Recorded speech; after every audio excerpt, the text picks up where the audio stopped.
Сәлеметсіздер ме? Менің каналымның тыңдаушылары. Егер менің каналыма тіркелмесеңіздер, тездетіп тіркеліп алыңыздар. Алда қызықты да, әсерлі әңгімелер дыбыстайтын боламын. Бүгінгі тыңдайтын әңгімелеріңіз жалғыз ағаш. Соңына дейін тыңдап, қолдап отырыңыздар. Бұрымды бүгін таңын асхана бөлмесінде айғайға басып жатқан әкесінің даусымен атырды. Күні кеше ағасының жеңгесін соққының астына алып жатқанының үстінен түсті. Орнынан жылдам тұрып ас бөлмеге келді. Бұрымды: «Әке, бұныңыз не? Жай сөйлесеңіз болмайды ма? Кеше анау ағамның қойған қойылымына куә болдық. Сіздерге не болды?»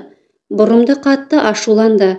Қанша ашуланса да, ешқашан жақындарына дәл бұлай дауыс көтермеген еді. Әкесі Нұрхат: «Өй, өңшең ақылдылар, мына шешең кінәлі. Анау баламен келін осының кесірінен ұрсады». Бұрымды: «Әке, бұл қай сөзіңіз? Анамның еш кінәсі жоқ. Ұнамаса да айтайын, келіндеріңнің таяқ жейтін өз себебі бар. Анамды араластырмаңыз. Онсыз да жүрегі ауырып жүргенде жағдайы күрделеніп кетеді. Ем қонбаса тіптен қиын». Нұрхат қызы Бұрымдының айтқан сөзінің жаны бар екенін іштей мойындайды. Баласы Асқаттан келінмен неге кикілжің орнағанын сұрай алмайды. Сұраған күнде де Асқат әкесіне небір жөнді сөз қайтармайды. Нұрхат пен Рыскүлдің отасқандарына 40 жыл болып қалды. Тұңғыш ұлын Асқатты Рыскүл емші, дәрігерлердің көмегімен әзердегенде көтерген еді. Арасын ұзатпай 2 жылдан кейін Бұрымдыны дүниеге әкелді. Арманы көп балалы ана болу еді. Әйткенмен Бұрымдыны босанғаннан кейін жүрегінің ақауына байланысты үлкен отаны бастан кешірген. Сол отадан кейін «Бала босана алмайсың» деп дәрігерлер кесіп айтты. Нұрхат біраз жылдық тәжірибесі бар бас есепші. 2 жылдан кейін зейнетке шығады. Рыскүл еш жерде жұмыс жасамаған. Үйдің түтінін түтетіп, балаларының тәрбиесімен айналысып отырған ана. Асқат болса, шетелде магистратура бітірісімен қалаға келіп, жұмыс жасап жатқан бойда Айсұлуды кезіктіріп аз уақыттың ішінде үйленемін деп шешім қабылдаған болатын. Ата-анасы еш қарсылық білдіртпеді. Бұрымдының сөз байласқан жігіті биылдан қалмай үйленек деп ұсыныс жасап жүргенде, ағасының жақында үйленгенін ескеріп, кейінге қалдыруына тура келді. Өзінің жеке сән салоны бар. Айсұлу жоғары оқу орнын биыл бітіреді. Әкесі ерте дүниеден озып, анасы Айсұлуды өзі асырап жеткізген. Көптен қолын жайып, көмек сұрамайтын анасы қандай жұмыс бар барлығын талғаусыз жасай беретін. Айсұлудың мінезінде қырсықтық басым. Оны тек Асқатқа көрсетеді. Айсұлуға анасы сөйлескен сайын: «Қайын жұртыңды сыйлап, күйеуіңді тыңдап жүр қызым. Қырсық мінезіңді маған тастап кеттім деп ойла. Ата енеңмен тату болып, уақытында шәйләрін бер» деп құлағына құйып отырады. Үйленгендеріне 4 ай болса да, Айсұлу әлі тәтті ұйқысын қимайды. Кеш тұрғанмен қоймай, түскі, кешкі асты жалқаулыққа салынып жасамас үшін амалын табатын. Енесі Рыскүл Айсұлудың бұлай жүргенін құптамай, жайлап жеке шақырып алып, аздап ақылын айтатын. «Ерте тұрып үйрен қызым. Атаңмен жолдасың жұмысқа барарда азанда шайын дайындап құйып беруің керек». Осы сөзді естігелі Айсұлу одан сайын қырсықты. Алғашында кешкісін бөлмесінде Асқатқа: «Сенің анаң ақ шаршатып болды, жасағандарымды түк ұнатпайды» деп жалған сөйлеп азғырып қоятын. Асқат көзімен көрмегесін, анасына барып дұрысын сұрай алмайтын. Бүгін тағы жұмыстан келсе, Айсұлу бөлмесінде ұялы телефон ұстап жатыр екен. Кешкі ас дайын емес. Асқат: «Не істеп жатырсың? Тамақ шай беретін адам бар ма бұл үйде? Әкем анамдар қайда?» Айсұлу: «Олар қыдырып кетті. Қайда екенін білмеймін. Тамақты босқа кімге әзірлеймін?»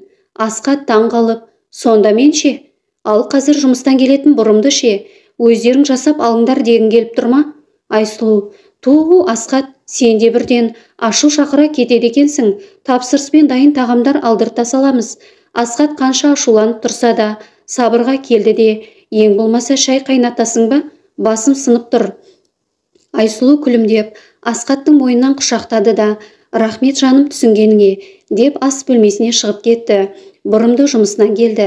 Асқат пен Айсұлудың тапсырыспен алдырып, жайнатып қойған дастархандарын көріп, іштей ыңғайсызданып қалды. Үстел басына келіп отырды.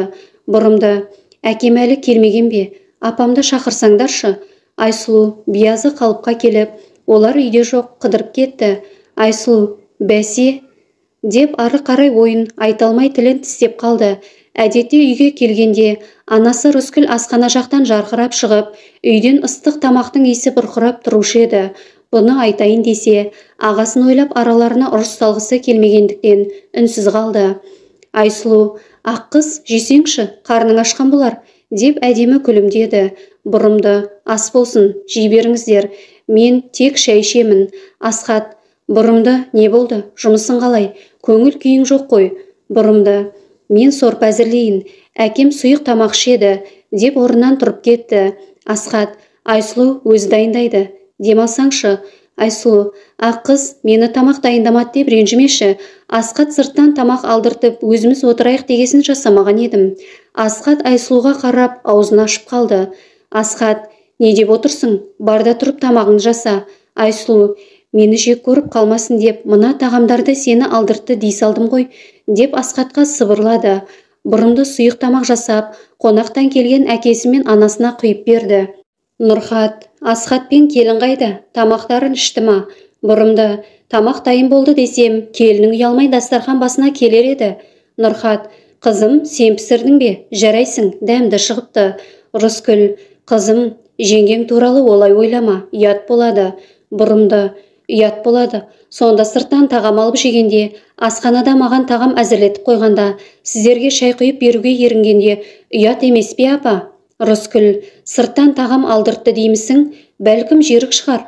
Бұрымды, қасқырдың аузы жесе де қан, жемесе де қан демекші, мен сол келіндеріңнің ұятсыз екенін дәлелдеймін деп ақ жексұрын болатын болдым. Өздеріңіз біліңіздер, Асхат Айсұлудың бұл әрекеттеріне ренжулі. Айсұлу ұялы телефонын алып, құрбыларына күнде ата енесін, қайын сіңлісін жамандап жазады. Келіндік өмірінің қиын екенін айтып, құрбыларына өзінше жарнама жасап та қояды. Ауыздары ашылып тыңдайтын құрбылары Айсұлуға ешкім күн бермейтіндей қарайды. Расында олай емес еді. Асхатта, ата енесте, Айсұлудың алдарында үндемей биязы жүріп, арттарынан жамандайтынын білмейді. Бұрымдының бұған көзі анық жетеді. Осыдан бір ай бұрын Рыскүлдің телефонына хабарлама келе бастады. Қолының лас екенін айтып, бұрымдығына ашып оқи салуын өтінген. Бұрымды хатты ашса, бір емес бірнешеуі келген екен. Таныс емес номер. Хатта, Рыскүл апай, ана қызыңызға ие болыңыз, менің отбасымды құртып тынды. Аяғы ауырлап, баланы алдыртып тастағанын да білемін. Осылай оңайлықпен құтылып кеткісі келсе қатты қателеседі. Хатты оқып алып, бұрымдының төбесіне жай түскендей болды. Рыскүл қызынан кімнің не жазғанын сұраған еді. Бұрымды бұл жалған жаланы анасы көрсе жүрегі ауыратын ескеріп, ауа райының суықтайтыны туралы хабарлама ғой, деп қысқа қайырған. Хатта баяндалғандай, өзінің қателік жасамағанын біледі. Номерді дереу ұялы телефонына тіркеп алды да, сыртқа шығып қоңырау шалып көрген еді. Өшіп тұр екен. Өзін жайсыз сезінгендіктен номер тіркейтін орталыққа барып, жаңағы номерді көрсеткенде өз көзіне өзі сенбеді. Номер жеңгесі Айсұлудың, тойда қыз жолдас болған қыздың атына тіркелген екен. Өзі де Айсұлудан сезіктенген. Кешкі астың үстінде жеңгесінен, біздің салонға сенің құрбыңмен аттас қыз жазылыпты. Әкесінің аты кім еді? Деп сұрағанда Айсұлу, Толқын Берденші қызы, деп жауап бергенде қателеспегенін түсінді. Жау алыстан емес, жақыннан келетінін білетін бұрымды. Басқа номермен жеңгесінің құрбысына қоңырау шалды. Салонына шақырды. Толқын есімді қызға, бұрымды, бұл хатты не үшін жаздың? Кімнің тапсырмасы болды? Шыныңды айтпасаң сотқа жүгініп, іс одан сайын ушығады, деп ескертті. Адамды құрбысына қарап таны дегенге тағы бір мәрте көзі жеткен еді осы тұста бұрымдының. Жеңгесі Айсұлу сияқты Толқында ұяң болып көрінгенімен арамдығы бір басынан асадымыз. Сонымен Толқынға Айсұлу қайын жұртының барлығын жамандаған. Осылай хат жазу арқылы енесі Рыскүлдің жүрегіне салмақ салып, ауруханадан бірақ шығару екен. Үйіндегілер бұрымдыны жек көріп, үйден қуып жібергенін қалапты. Ата енесімен бұрымды Толқынға қоңырау шала қалғанда номер өшірулі болғанын қалап, қара тізімге қойдырған екен. Айсұлудың үндемей жүріп, бұлай жасағаны расымен бұрымдыға ауыр тиді. Толқынға, осыдан кейін жеңгемнің маңына жолама. Бұл шындық жайында менің білетінімді айтатын болсаң, жағдайыңды біліп тұрсың, деп кесіп айтты. Бұрымды бір ай бұрын болған осы жайттан кейін Айсұлуды жек көріп кетті. Отбасына бұл жайында түк айтпады. Анасы онсыз да келіне шаң жуытпай, үйренісе алмай жүрген болар, деп ақтап алады. Жабулы қазан осылайша жабулы күйде қалған еді. Бұрымды осыдан кейін жеңгесінің әрісін бағып отыратын болды. Арада уақыт өтіп жатыр. Рыскүл соңғы күні басының жиі ауыратынын айтып жүр. Нұрхат, әр нәрсені бір ойлайсың, уайымға батасың да жүресің. Дәрілеріңді дұрыс ішіп жүрсің бе? Рыскүл бұрымдыны ұзатып, жақсы азаматтың етегінен ұстап, үй болып кеткенін көре алсам ғой шіркін. Кейде үлгермей қалатын сияқтымын. Нұрхат, қайдағын айтпа, әлі-ақ немереден шөбере сүйеміз. Сен кетсең мен жалғыз қаламын ба, деп қалжыңдап көңілін аулап қояды. Айсұлу, Асқат жұмысқа кеткеннен жұмыстарым бар, деп үйден шығып кететін болды. Рыскүл кеудесін әзер көтеріп жүріп, тағам әзірлеп қояды. Бүгін үйге ерте оралған Асқат анасының ас бөлмесінде басын ұстап отырғанын көреді. Әкесі Нұрхат пен қарындасы бұрымды жұмыстарында. Асқат анасын ауыр халде жалғыз көріп, Айсұлу, қайдасың? Тағы да телефоныңды құшақтап бөлмеңде жатырмысың? Анама неге қарамайсың? Рыскүл, балам, ол үйде емес. Шаруаларым бар деп кетіп қалған. Маған жедел жәрдем шақыр. Асқат ауруханаға қоңырау шалып, жедел жәрдем шақырды. Дәрігерлер жағдайы нашар екенін айтып, бірден көлікке салып, ауруханаға алып кетті. Асқат жедел жәрдемнің артынан ілесіп, келе жатып Айсұлуға қоңырау шалды. Асқат, Айсұлу, қайдасың? Айсұлу, үйдемін. Апама сорпа әзірлеп жатырмын. Асқат, Айсұлу, өтірік соқпа. Мен үйден апамды жедел жәрдемге салып жаңа шықтым. Дегені сол еді. Айсұлу тұтқаны қоя салды. Қайта қоңырау шалып, үйге аяғыңды аттап баспайтын бол. Ажырасуға арыз беремін. Ұрыпты айттым, жай отырыпты айттым. Сендей әйелді балшықтан-ақ жасап аламын, деп ашумен айқайлап тұтқаны тастап жіберді. Ауруханада дәрі-дәрмектер қабылдап, дәрігер бақылауында жатқан Рыскүлдің басының ауырғаны басылар емес. Асқат, апа, бірдеңеге алаңдап жүрсіз бе? Неге күтінбейсіз? Рыскүл, жақсымын балам, уайымдама. Асқат, Айсұлумен ажырасамын апа, үміттеріңізді ақтай алмадым, кешіріңізші. Рыскүл, балам, ол әлі жас қой, бәлкім бәрін үйреніп кетер. Асқат, білмеймін апа, білмеймін. Асқат Айсұлуды алғаш кезіктіргенде ұяң болып көрінген, жанарын төмен салып, биязылығымен баурап алды десе де болады. Үйленгеннен кейін аз уақыт ішінде аяқ астынан Асқат Айсұлудың жаңа әрі жағымсыз қылықтарын көріп ренжіді. Өтірікті жиі айтып, үйден шығып кететіні тағы бар, таңмен тұра алмайды. Тіпті кейде түскі, кешкі жасаған астарын ауырсынып, кербезденіп төсекте жата бергенді ұнататыны әбден жынына тиіп бітті.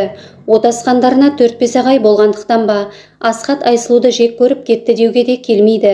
Расымен әлі жақсы көреді. Тек келінді қызметін дұрыс атқарғысы келмейтін үшін ренжулі.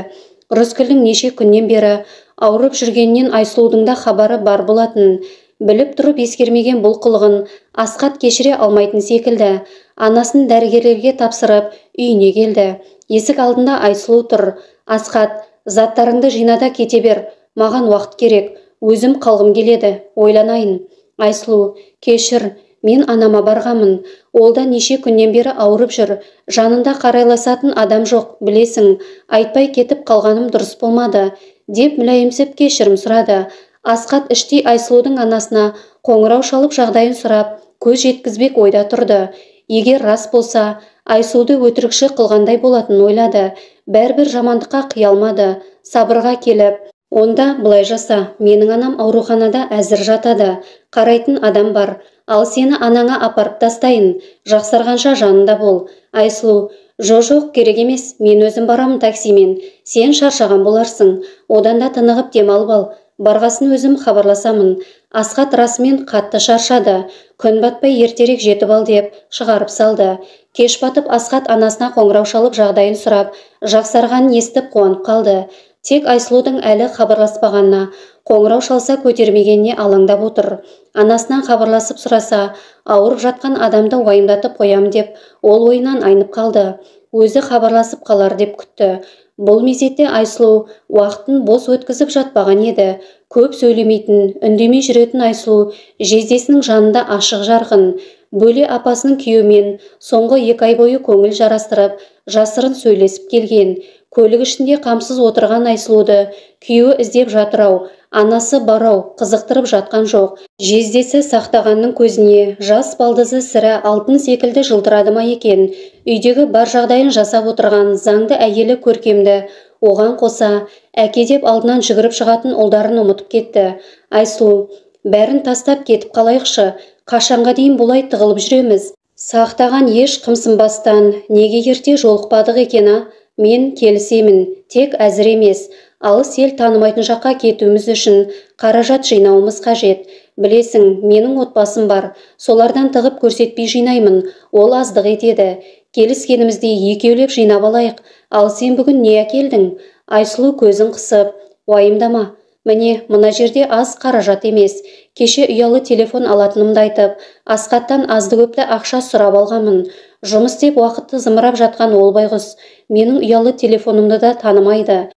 Кенет Сақтағанның телефонына Асқат қоңырау шалды. Айсұлу екеуі не істерлерін білмей абдырап қалды. Бәрі бітті. Ұсталып қалдым деп Айсұлу мазасыздана бастады. Не болса да көрейік деп Сақтаған тұтқаны көтерді. Асқат, Сақтаған, қалдарың қалай? Бала-шаға жақсы ма? Үйдесің ба? Сақтаған, Бажеке, қалайсыңдар? Бәрі жақсы. Жұмыстарымен сыртта жүрмін. Айта бер, бірдеңе қажет пе? Асқат, Көркемге қоңырау шалсам көтермей жатыр. Айсұлу күн жарықта таксиге мініп анам ауырып жатыр деп үйіне кеткен. Телефоны өшіп тұр. Уайымдай бастадым. Бәлкім Көркем білетін болар деп ойлаған едім. Сақтаған екі көзі жылмыңдап, Бажеке, кеште үйге барғанда хабарласайын, қолым тимей жатыр. Асқат, жақсы, көріскенше, шаруаларыңнан қалма. Айсұлудың зәресі ұша бастады. Сақтағанның сәл отырайық дегеніне қарамастан үйіне жол тартты. Онсыз да біраз уақыт өтіп кеткенін байқамай қалды. Анасына Асқат қоңырау шалса, бәрін біліп қояр деп уайымдап кетті. Кештетіп келген Айсұлуды анасы қарсы алды да, қызым, не болды? Асқат қайда? Неге жалғызсың? Шошытпашы адамды. Айсұлу анасына Асқаттың хабарласпаған түсініп, қайдағын айтпаңыз апа, Асқат жұмыстан босамайды. Ал енем ауруханада, әзір жатады. Мені Асқат демалып кел деп өзі жіберді. Енем үйге шыққасын қайтамын. Айсұлудың үй шаруасына келгенде жалқау, әрі басынан сөз асырмайтынын, қыршаңқы мінезінің бар екенін жақсы білетін анасы Айсұлудың бұлай келгеніне сеніңкіремеді. Десе де көрмегеніне бірнеше ай болғандықтан әбден сағынып қалған. Қызым, не жейсің? Деп құрақ ұшып жүр. Қайын жұртының жағдайын сұрап, қызметіңді жақсы атқарып жүрсің бе? Деп ақылын айтып қояды. Айсұлу мардымды жауап бермеді. Енесі Рыскүл мен қайын сіңлісі Бұрымдыны бір мақтамады. Күйеуі Асқат пен қайнатасы Нұрхатты шық бермес Шығайбай етіп баяндап берді. Бұл әңгімелерді естіген анасы, қызым, бәлкім сен өзіңе солай қабылдаған боларсың. Атаң мен жолдасыңды олай атама. Ақшаны үнемдесең, артыңда қорың жиналып тұратын болады. Енеңді анаңдай көр. Қайын сіңліңмен құрбыңдай сырлас. Көресің, бәрі жақсы болады. Айсұлу, апа, қойш, қайталай бересің. Шаршамайсың ба? Таңнан бастап қара кешке дейін солардың жағдайын жасаудан жалықтым. Одан да маған киінуге аздап ақша берші. Кейін Асқаттан алып беремін. Анасы, қой қызым, қайтармай-ақ қой. Керегіңді менен ұялмай сұрай бер. Қолымда болса сенен аямаймын. Анасы Айсұлудың қолына түскен ақшасын Сақтағанға апарып беретінін қайдан білсін? 5 күн төркіндеген Айсұлудың қайтқысы жоқ. Күнде құрбыларымен қыдырып келемін деп Сақтағанмен кездесіп жүрді. Ананың жүрегі бәрібір сезеді. Бірдеңеден секем алды ма екен? Асқат хабарласпады ма? Енеңнің жағдайын сұрап, ауруханаға барғанымда сені сұрап жатыр. Бәлкім қайтарсың, сен үйленген әйелсің. Жолдасыңсыз көп қыдырма, артыңнан сөз ереді. Деп Айсұлуға қыз жат жұрттық екенін түсіндіріп қояды. Айсұлуды алып кетуге Асқат келді. Апа, амансыз ба? Жағдайыңыз қалай? Айсұлудың анасы, жақсымын балам, құда-құдағилар қалай? Құдаша жұмысында ма? Асқат, тәуір болдыңыз ба? Айсұлу қатты уайымдады. Дәрі-дәрмектеріңіз бар ма? Айсұлудың анасы бұл сұрақты күтпесе керек. Балам, ақұдай, мені біреу ауырып қалды деді ме? Айсұлудың Асқатты алдап келгенін бірден түсінген анасы, иә балам, аздап қан қысымым көтеріліп кетеді арасында. Қазір жақсымын, деп қысылып, қымтырла өтірік жауап қатты. Айсұлу анасының ренжігенін байқап, Асқат, жүр енді, тез шығайық. Анам жақсарды, деп асығыс шығып кетті. Рыскүлдің денсаулығы қалпына келер емес. Ауруханадан шыққалы дұрыс тамақ ішпейді. Орнынан шаққа тұрып жүреді. Ұйқысы да бұзылып жүр. Қорқынышты түстер көрсе, ұйықтамай тұрып алады. Аяқ астынан бұндай күйге түсіп қалғанын өзгелер түгілі өзде түсінбейді. Нұрхат еңбек демалысына шықса, басқа қалаға апарып тексеріп әкелмек. Бұл жақтың дәрігері нақты қорытынды шығара алмай тұр. Бүгін басын төсектен көтеруге мұршасы жоқ. Тамағы кеуіп қалған. Су сұрап Айсұлуды шақыруға әлі де жоқ. Бұрымды түстенуге үйге көп келмейтін. Соңғы күні анасының жағдайына қатты алаңдап жүр. Үйге келе сала, бірден анасының бөлмесіне кірді. Бұрымды: «Апа, жағдайың қалай? Тұрып шамалы таза ауаға шықпадың ба? Бөлмеңнің терезесінде ашпапсың». Рыскүлде үн жоқ. Бұрымды терезелерді ашты. Анасының бұлай үнсіз жатқаны ұнамады. «Апа, бір жерің ауырып тұрма? Азаннан бері нәр таттыңыз ба өзі? Түріңіз ұнамай тұр». Рыскүл шаққа аузын жыбырлатып: «Су берші», деді. Бұрымды жүгіріп, су әкеліп ішкізді. Бұлай әлсіреп жата берсе, анасының нашарлап кететінін байқап, жедел жәрдем шақырды. Бұл уақытта түскі ас әзірлеп жүруі тиіс Айсұлу таңғы ұйқысынан да тұрмаған еді. Жедел жәрдем Рыскүлді ауруханаға алып кетті. Ауруханаға жетемін дегенше бірнеше рет есін жоғалтып алды. Жанында отырған Бұрымды әкесімен Асқатқа қоңырау шалып, анасының жағдайы нашар екенін айтты. Бұрымдының Айсұлуға деген өкпесі қара қазандай. Үйде ешкім жоқта, әлсіз жатқан енесінің аузына бір тамшы су тамыза алмағанына ызасы келіп тұр. Анасының жан сақтау бөлмесінде өлім мен өмірдің арасында жатқанын ойлап, өзін кінәлап кетті. Жұмысқа бармай, үйде анама қарағаным дұрыс болушы еді, деп жанын жегідей жеп болды. Нұрхат пен Асқат келген бойы жан сақтау бөлмесіндегі медбике шығып, науқастың жағдайы ауыр. Дәрігер ота әлі 1 сағатқа созылатынын айтты. «Қандай жағдайға да дайын болыңыздар», деді. Бұрымды әкесін құшақтап жылап жіберді. Нұрхат: «Қызым, жылама, жаманшылық шақырма, Рыскүл мықты, көресің әлі, күтейік». Асқаттың екі көзі жан сақтау бөлмесінде. Есік ашылса, анасының жүрегінің соғысы естілетіндей үмітпен күтіп тұр. Арада 1,5 сағаттай уақыт өтіп, дәрігер отасын аяқтап сыртқа шықты. Дәрігер: «Науқастың жағдайы өте нашар. Бастың тамырлары жарылған. Уақытша үзілген тамырлардың қанын тоқтаттық. Жүрек соғысы қалыпты болмағасын, отаны тоқтатуға мәжбүр болдық. Келесі отаны толық тексерістен кейін жасаймыз. Көп қан керек болады. Қаражаттарыңызды жинап, дайын отырыңыздар». Нұрхат: «Дәрігер, егер сырттан алдырта алатын жақсы білікті мамандарыңыз болса айтыңыз. Ақшасын аямаймын. Тек Рыскүлді аяғынан тұрғызып беріңіз. Кеше ғана жақсы жүрген адам. Шамалы уақыттың ішінде не болғанын бәріміз түсінбей қалдық». Дәрігер: «Ол жақтарын міндетті түрде қарастырамыз. Қазір босқа тұрмаңыздар. Науқас бүгін палатаға шығарылмайды». Асқат пен Нұрхат жұмыстарына кетті. Бұрымды үйге келсе, Айсұлу әлі ұйықтап жатыр екен. Әбден шыдамы шегіне жеткен Бұрымды Айсұлудың ұйықтап жатқан жерінен суретке түсіріп алды. Асқатқа жібермек болды да қайта қоя салды. Екеуінің араларына ірткі салғандай болмайын деді. Оның үстіне Асқат ойлап, бүгінгі жағдай оңай соқпағанын ескеріп, бұл жолда үнсіз қалды. Айсұлу да тұрды ұйқысынан. Бұрымды: «Кел, ханшайымым, төрлет үстел басына, қарның ашқан болар. Әлде саған бөлмеңе апарып беру керек шығар». «Айсұлу, ақ қыз, келгенбісің? Қазір тамақ жасаймын. Кешір, ұйықтап қалыппын. Апамды да шақырсаңшы шайға, мен дереу тамақ жасап жіберейін». Бұрымды: «Тауыпсың ақмақты, кешір» деп қояды ғой. «Асықпай жаса тамағыңды, сағатқа қарап. Жауапкершілікті сезінсең, сен қазір түске емес, кешкі асқа дайындалып жатқаныңды ұғар едің». Айсұлу Бұрымдының бетін тырнап алғысы келіп, шаққа шыдап тұр. Өтірік мүләйімсіп жымиып қойды. Енесін шайға шақырмақ болып, бөлмесіне барса, Рыскүлдің жоқ екенін көреді. «Ақ қыз, апам қайда?» Бұрымды бар ренішін жиып алып, сыртқа шығарып тастады. «Айсұлу, қарамаған. Сүйіп қосылған жарыңның анасы қазір ауруханада өмір сүргісі келіп, жанымен алысып, ақ төсекте дәрменсіз жатыр. Ал сен болсаң, бетің бүлкетпей өтірік аңқау болғаныңды қоймайсың. Айсұлу, жүрегің тас болып қалардай, сен жетім емессің ғой, сені де ана туған. Осы үйге келгеннен бастап, мен әлі келін болып жүрген адамды көрген жоқпын. Байғұс апам жүгіріп жүреді. Ұятың бар ма жоқ па? Өтініш, сыйласаңшы жан-жағыңды», деп жылап жіберді. Тыңдап тұрған Айсұлу жоқ. Мүсәпір бетпердесін шеше салды да Енді сен тыңда, басың қақшаңдап маған дауыс көтеруші болма. Ішімдегі балаға бірдеңе болатын болса, үстіңнен арыз жазып соттатып жіберемін. Аяғым ауыр екенін Асқат білсе, ашсам алақанымда, жұмсам жұдырығымда болатын болады. Айтпадың деме, шешеңді тыға берме. Мен міндетті емеспін, аяғым ауыр, ұйқыға жерікпін. Ал не істейсің? Бұрымда Айсұлудың бұлай жасанды кейпінен тез шешінгеніне іштей қуанса да, қайтарар сөз таппай бір орында тұрып қалды. Айсұлу, міне осылай үніңді өшіріп тыныш жүр. Байға тиіп кетсең одан да жақсы болады. Бұрымды сені туып, тәрбиесіне тізгіндей алмаған шешеңе жаным ашиды. Көргенсіз, деді де заттарын чемоданына жинап, үйден шығып кетті. Айсұлу кешкі ас әзірлеп, түк болмағандай жүре берді.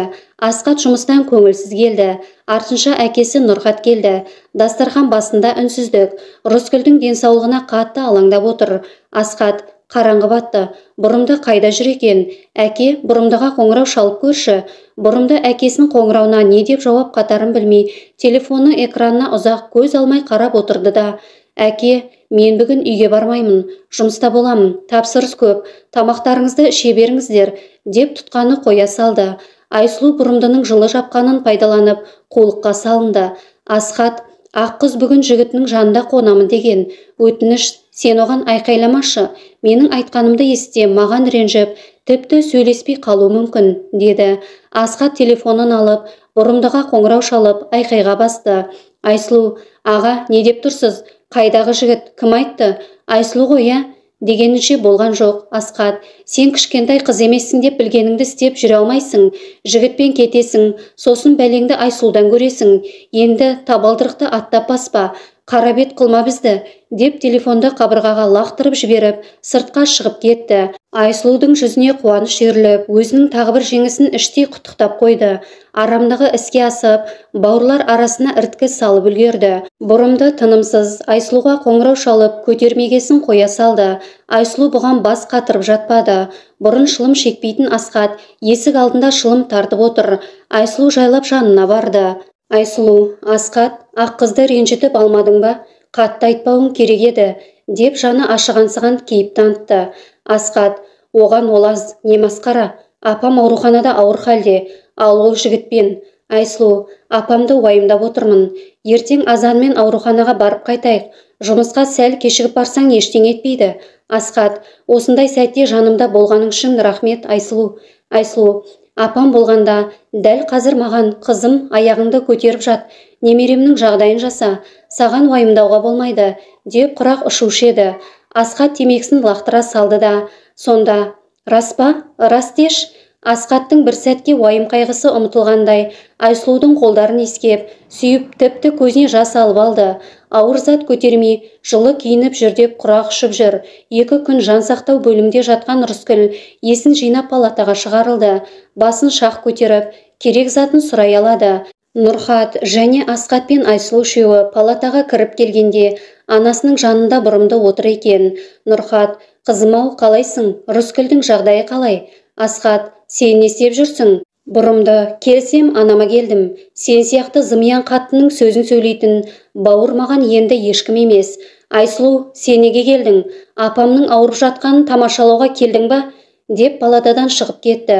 Рыскүл дәл осындай жағдайда жатқанда, балдарының қырысып жүргенін көрем деп, ойламаса керек, көңілі түсіп кетті. Көзінен еріксіз жас ағып жатты. Асқат, апа, неге жылайсыз? Кешіріңізші, сіздің алдыңызда бұлай көрініс береміз деп ойламаппыз. Нұрхат, Асқат, доғар, ең болмаса мына төсек тартып жатқан анаңды аясаң етті. Рыскүл сыбырлап, Асқат, балам, Бұрымдыны жылатпа. Бір тал шашы түсетін болса, мен сені кешірмеймін. Сендердің мұндайларың жоқ еді ғой, балам. Асқат, апа, кешір, енді ренжіспейміз. Айсұлу жақындап, жағдайын сұрауға әрекет жасай бастаған еді. Рыскүл, шығыңдар, мен тынығамын, шаршадым, деп басын теріс бұрып алды. Нұрхат Рыскүлдің ренішін барын түсінді.